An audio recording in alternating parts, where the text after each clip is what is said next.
My name is Kyungju Son. I was born in Pyongyang, the capital of North Korea. I came to South Korea in 2009. I am 18 years old and I am currently in my second year of high school. I was the only child of a very wealthy family. My father was an assistant of Kim Jong-il, who is the leader of North Korea. When I was only 6 years old, my family was politically persecuted by the North Korean government. So we escaped to China. That was in 1998. After we settled in China, one of our relatives led my family to church. There my parents came to know the amazing grace and love of God. Then only a few months later, my mother, who was pregnant with her second child, passed away from leukemia. Yet in the midst of this family tragedy, my father started a Bible study with missionaries from South Korea and America. It was his strong desire to become a missionary to North Korea. But suddenly in 2001, he was reported and arrested by the Chinese police and was sent back to North Korea, where he was sentenced to prison. He was forced to leave me behind, but the 3 years he served in prison only made my father's faith stronger. He cried out to God more desperately rather than to complain or blame him. When he was released from prison, he returned to China. We were reunited briefly. It was then that he started to gather Bibles. Not long after, he decided to return to North Korea to share Christ's message of life and hope among the hopeless people of his homeland. He chose not to go to South Korea, where he could have enjoyed religious freedom. Instead, he chose to return to North Korea to share the love of God in a dangerous land. It breaks my heart to tell you that in 2006, his work was discovered by the North Korean government and he was again imprisoned. I have heard no word from my father nor about him ever since. In all probability, he has been shot to death in public on charges of treason and espionage, as is so often the case for persecuted Christians in North Korea.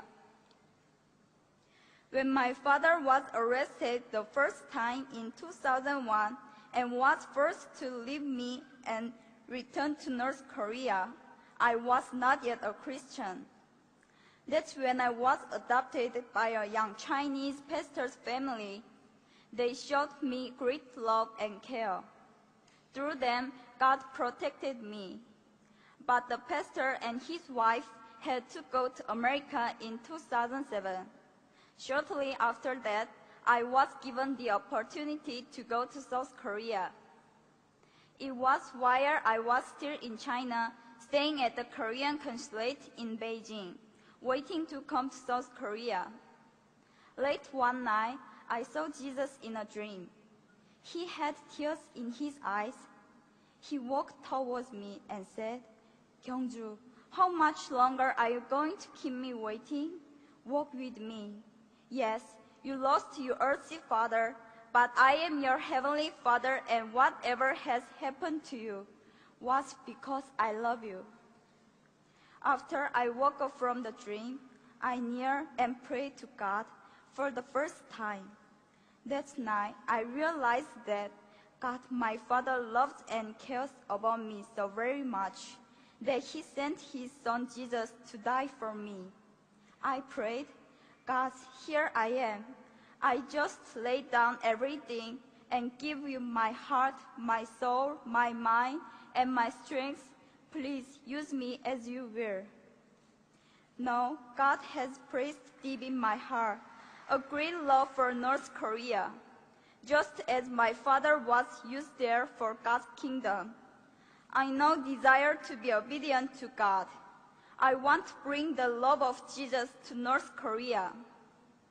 I look back over my short life and I see God's hand everywhere. 6 years in North Korea, 11 years in China, and the time of being here in South Korea. Everything I suffered, all the sadness and grief, everything that I experienced and learned, I was to give it all to God and use my life for His kingdom. I hope to honor my Father and to bring glory to my Heavenly Father by serving God with my whole heart. Currently, I am working hard to get into university to study political science and diplomacy. Then, I want to work for the rights of the people of North Korea, whose rights have been taken away. I believe God's heart cries out for the lost people of North Korea. I humbly ask you, my brothers and sisters here in this place, to have the same heart of God. Please pray that the same light of God's grace and mercy that reaches my father and my mother and know me will one day soon dawn upon the people of North Korea. My people, thank you.